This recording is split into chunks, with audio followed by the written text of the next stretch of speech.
My name is Alyssa Reed. I'm 31 years old.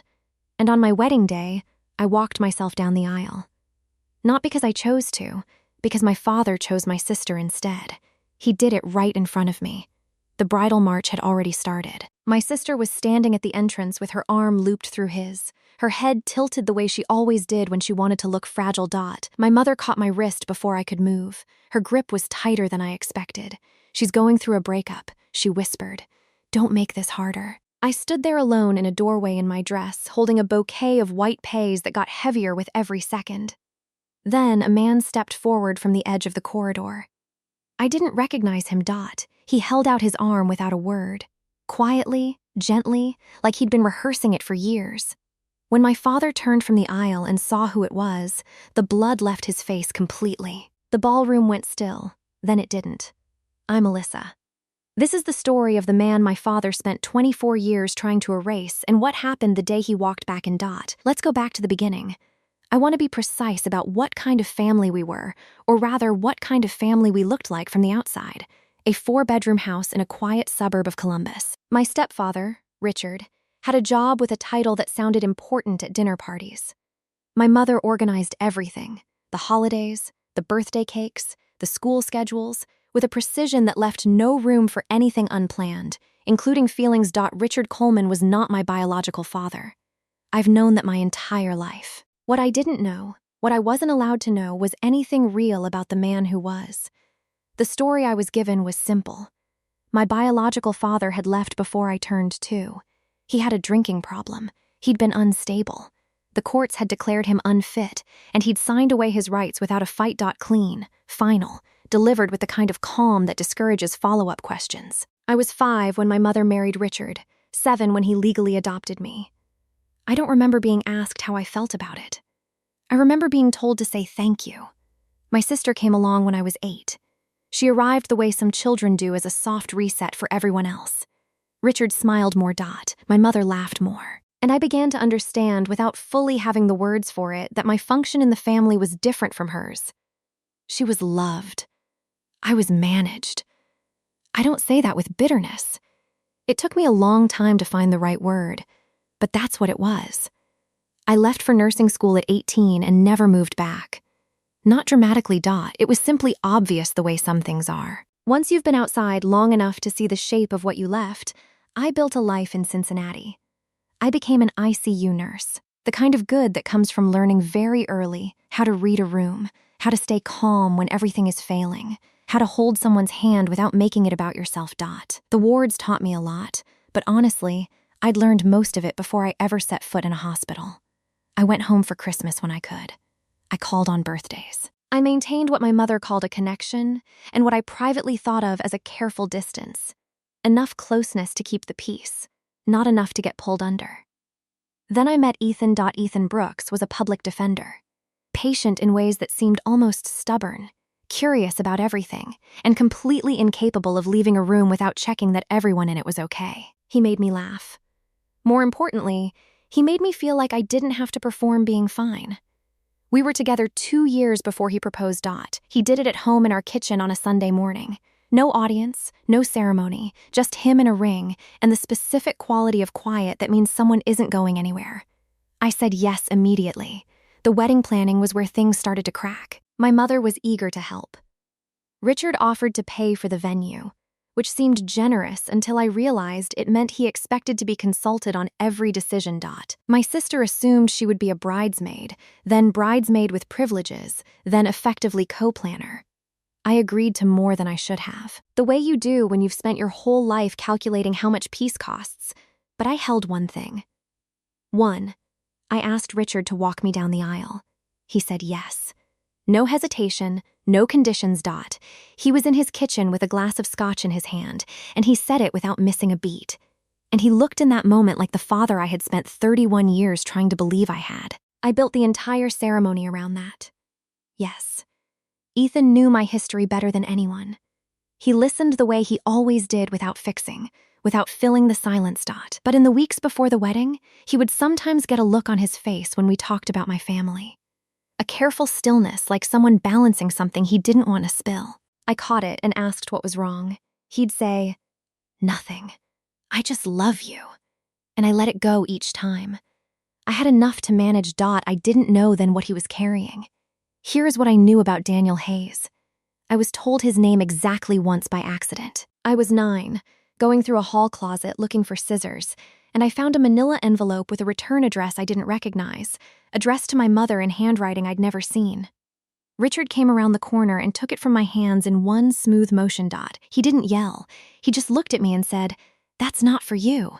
And then he put it somewhere I never found. That night, I asked my mother who Daniel Hayes was. She said, "He was nobody." She said, "It the way you say a word you don't want to give weight to." At 14, I tried again. She sat across the kitchen table from me and said my biological father had been a difficult man, that he'd made choices, that the courts had looked at everything and decided in my best interest, that Richard was my father now and had been since I was 7, and that was what mattered. She wasn't cruel about it. She was just closed.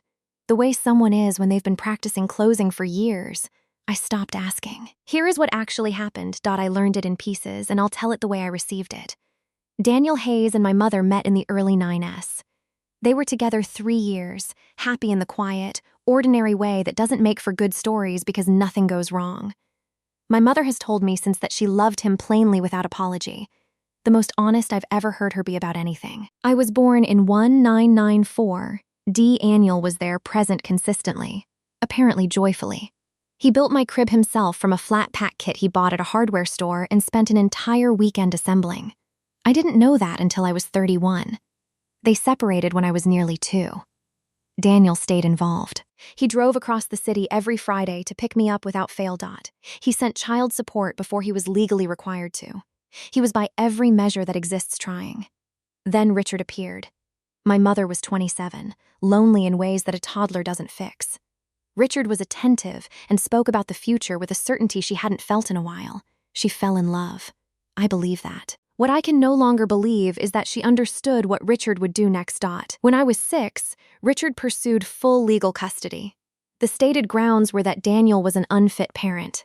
The evidence included testimony from 2 witnesses who described him as erratic, alcohol, dependent, and occasionally threatening. Those witnesses were lying. I didn't know that for 25 years. Daniel, who couldn't afford the attorney Richard had hired, sat in that courtroom with a public defender who had 17 other cases and watched the portrait of himself being painted wrong and couldn't stop it. He lost custody. He lost visitation. He lost through a subsequent termination preceding even his parental rights stripped on the basis of a fabricated record. He was erased legally, officially, completely. He told me later that he stood outside the courthouse for a long time after it ended. He didn't know where to go. He had a truck, a job building cabinetry on the east side, and a 1-bedroom apartment that still had a drawing I'd made on the refrigerator, held up by a magnet that said, "Ohio is for lovers," which he bought at a gas station because it made me laugh. He drove home. He kept the drawing. He kept all of it. He never stopped trying to find me. He hired an investigator in 2009 who tracked an address. A letter was sent. It was intercepted. He wrote for years afterward letters that went somewhere else or nowhere. He kept copies in a shoebox. 8 months before my wedding, my mother came to my kitchen and told me everything. She sat across from me and she cried. Not dramatically, just steadily. The way people cry when they've held something so long that the weight has become part of them. She said she found out about the false witnesses in 2006. Richard had told her himself. He thought it would make her feel secure. He thought she'd see it as him protecting them. She'd been living with it for 20 years. "I'm sorry, Alyssa," she said. "I know that's not enough." She was right. It wasn't enough. But it was the first true thing she'd ever told me about any of this, and it changed everything that came after. I didn't tell Ethan right away. I was still turning it over, unsure of its shape. But he noticed I was carrying something new. He didn't push. He just stayed beside it with me the way he always did. What I didn't know, what I wouldn't know until the doorway was that 6 weeks before the wedding, Ethan had come home from work one afternoon, having met Daniel Hayes. My mother had been in contact with Daniel since the previous October. She'd told him about the wedding in February. She'd given him the venue, the date, the time, and asked if he wanted to come. He said yes immediately without hesitation. They didn't tell me. My mother made that decision deliberately. She said later she didn't know if I'd allow it. And she was afraid that if I said no, I'd regret it. She said she'd watched me spend my whole life protecting myself from things that hurt. And she knew from experience that some protection is just distance, wearing a different name. She was probably right. I probably would have said no. And I probably would have regretted it. That doesn't entirely resolve it, but it's where we are. The night before the wedding, Ethan held my hands and said, "There are things in motion that I think are going to be okay. I need you to trust me." I stared at him. That is the single least reassuring sentence you've ever said to me. He almost smiled. I know. I'm sorry. Just trust me, I said. Okay, because I did trust him, but I didn't sleep well. The morning of, my mother brought me tea without being asked and held my hands a moment longer than necessary when she handed me the cup. She looked at me like she was memorizing something, like someone saying a long goodbye or a long hello. I couldn't tell which. "You look beautiful," she said. "Mom, what's going on?" "Nothing," she said. "I love you." That's all. The bridal march started. Richard was at the entrance. My sister was beside him, her arm looped through his, her head tilted the way it always did when she wanted to look fragile. And then I understood what was happening. My mother stepped close and caught my wrist before I could move. "She's going through a breakup. Don't make this harder." I stood there alone in a doorway in my dress. And for a moment, I was 9 years old again, holding a manila envelope and being told it wasn't for me. Then a man stepped forward from the edge of the corridor. He was in his late 50s, silver at his temples. He was wearing a dark suit that looked like he'd bought it recently and carefully. He held out his arm without a word, no explanation, no apology, just the offer, steady and quiet, like he'd been rehearsing it for years. And something in me knew before the rest of me caught up. I took his arm. When Richard turned from the aisle and saw who was walking beside me, the blood left his face completely. The ballroom went still. The music kept playing and we walked. I don't remember every step. I remember the weight of the bouquet. I remember the sound of the room. I remember Ethan at the end of the aisle and the way his face did something complicated and tender when he saw us coming. I remember getting to the front and Daniel leaning close and saying very quietly, "I've been trying to get here for a long time." I couldn't speak, so I just squeezed his arm. Richard left before the reception ended. He didn't say goodbye to me. He said something to my mother on the way out that she hasn't told me and that I haven't pressed her on. Some things can wait. My mother sat with Daniel at a corner table for over an hour. I watched them from across the room. I don't know what they said, but she was crying and he was nodding, and at one point she put her hand on the table and he covered it with his. Ethan found me watching. He put his arm around my shoulders. "I'm sorry, I kept it from you," he said. "I didn't want to take the decision away from you, but I also didn't know how to ask you something that big in the middle of everything else." I leaned into him. "You knew before I did." He nodded. "Your mom called me. She needed someone to help make sure he got in the door. She wasn't sure she could do it alone." I looked at him. "You are a very strange and very good man." He kissed my temple. "You looked beautiful walking down that aisle." I said, "I had a good partner." Daniel and I have met 4 times since the wedding. We have coffee. We talk carefully. We are 2 people who missed 29 years and are navigating the geometry of that with honesty, if not always ease. He still has the drawing. He brought it to our second meeting in a clear sleeve and set it on the table between us without saying anything. It was a house with a sun in the corner and 2 stick figures standing in front of it. One small, one tall. The tall one had a caption underneath in the crooked handwriting of a 4-year-old. It said, "My dad. I'm not telling this story because it ended perfectly. I'm telling it because I spent 31 years believing a story someone else wrote about me. And the day I finally let someone hand me something real, even in a doorway, even without warning, it changed what I thought was possible." I walked down that aisle with my father. Late, but not too late. That's the thing about truth.